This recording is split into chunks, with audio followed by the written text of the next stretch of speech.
He is Professor of Intelligence and Security Studies at the Coastal Carolina University. The topic of his speech is Europe's roles in emerging intelligence environment. Professor, floor is yours.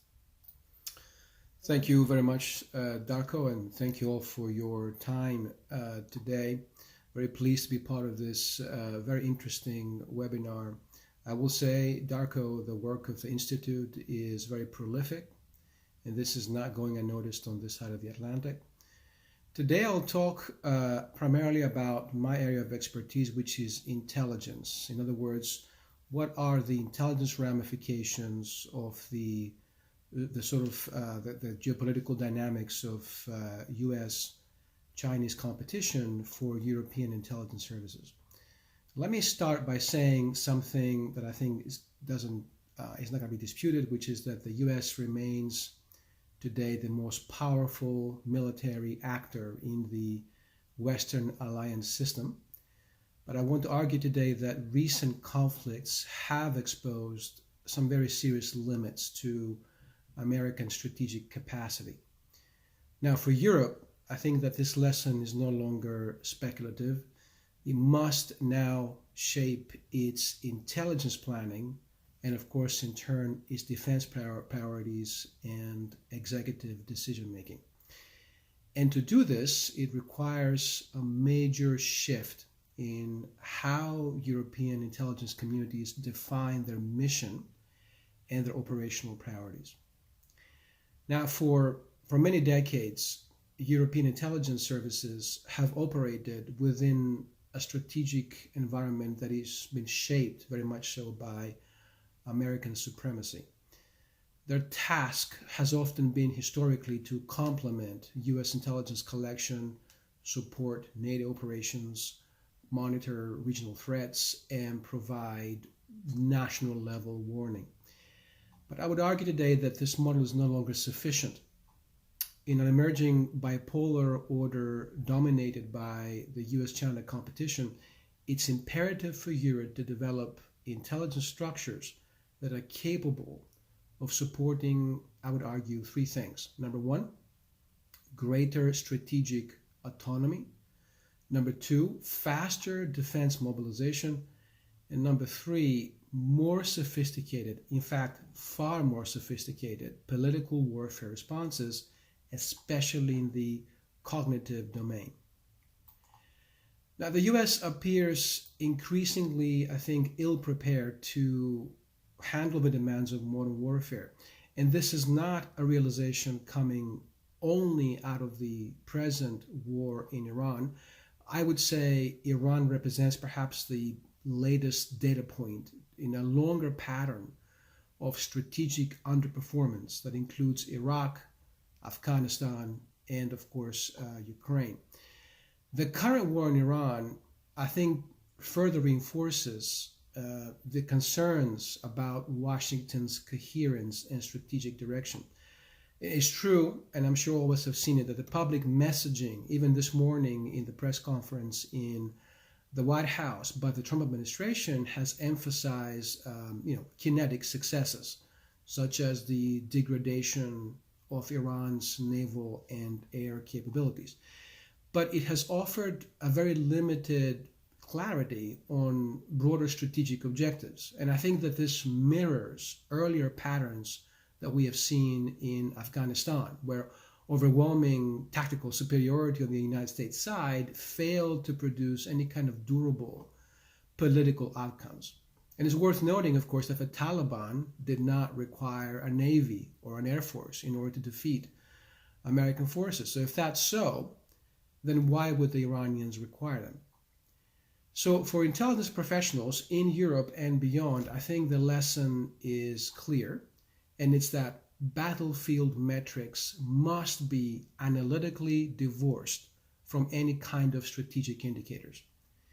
And that means that intelligence support to policymakers must explicitly distinguish between momentary tactical achievements and, of course, their long-term strategic significance. And I would argue that this misalignment between tactics and strategy is something that has been sort of very visible for quite some time, and it's actually not easily concealed from domestic audiences here in the United States. I mean, after more than 2 decades of sustained conflict, I think that the American electorate has shown clear signs of fatigue, frustration, and even a declining confidence in elites.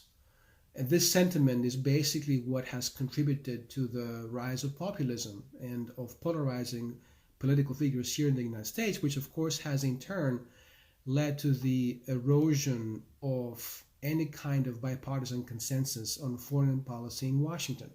And I'm frankly surprised by how long it has taken the European planners to incorporate this dynamic into their assessments of America's reliability as a strategic ally. I mean, the fact is that the element of continuity, and I really want to stress this, the element of continuity in American foreign policy is nowhere near guaranteed anymore.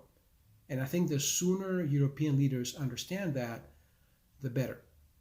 But it's also important, I think, to stress that the unreliability in American posture should not be interpreted as some kind of a sudden retreat driven by a single administration. I think it reflects a broader long-term contraction of America's strategic bandwidth.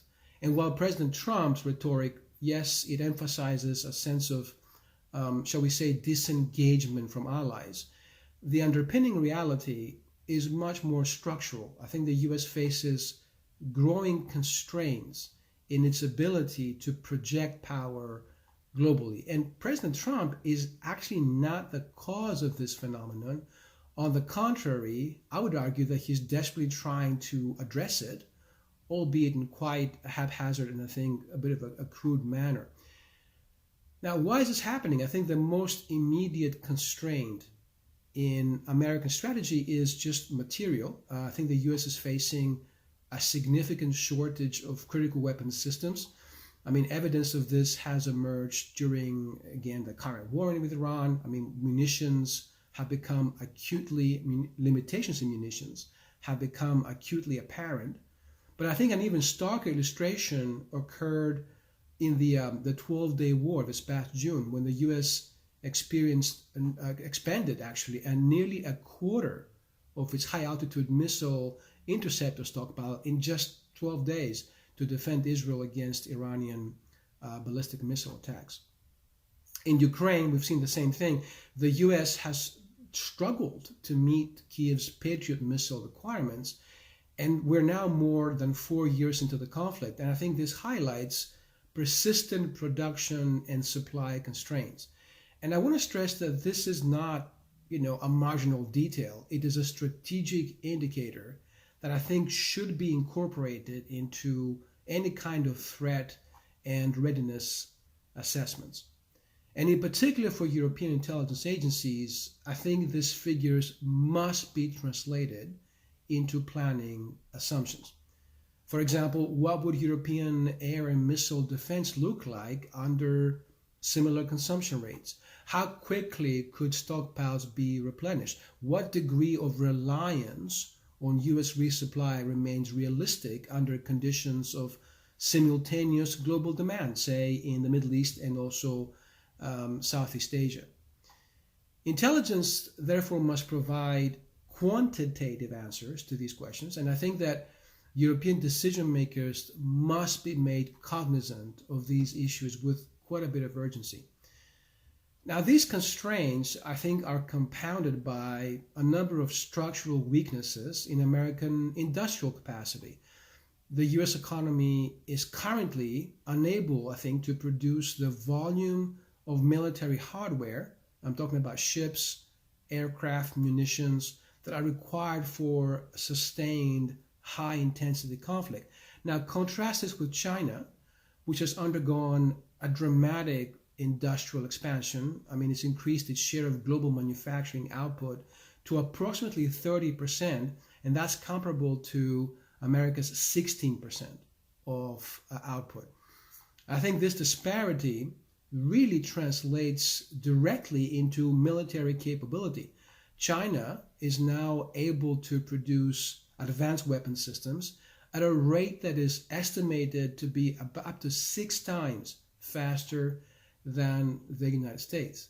So, European intelligence services must incorporate this dynamic as a core indicator of America's military readiness, or perhaps lack thereof, while also viewing it as an opportunity for Europe. And that's because the US cannot match China's industrial capacity alone, but it can do so in combination with its allies. So this places Europe, I would argue, at the center of this emerging strategic equation. And this is the kind of point I want to really focus on here, is that this is a crisis for Europe, but it's also an opportunity.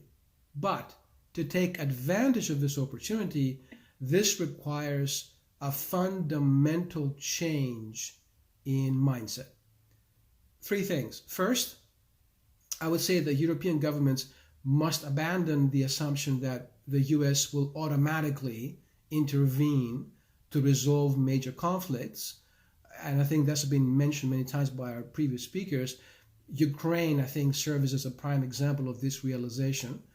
Intelligence services should reinforce this shift, I think, by providing a series of scenario-based assessment that model different outcomes under conditions of either delayed, limited, or even absent US support, as in the case of Ukraine. Second, Europe must understand how Russia and China perceive this balance of power. From their perspective, the US clearly, I think, appears militarily stretched, politically divided, and of course constrained by domestic pressures.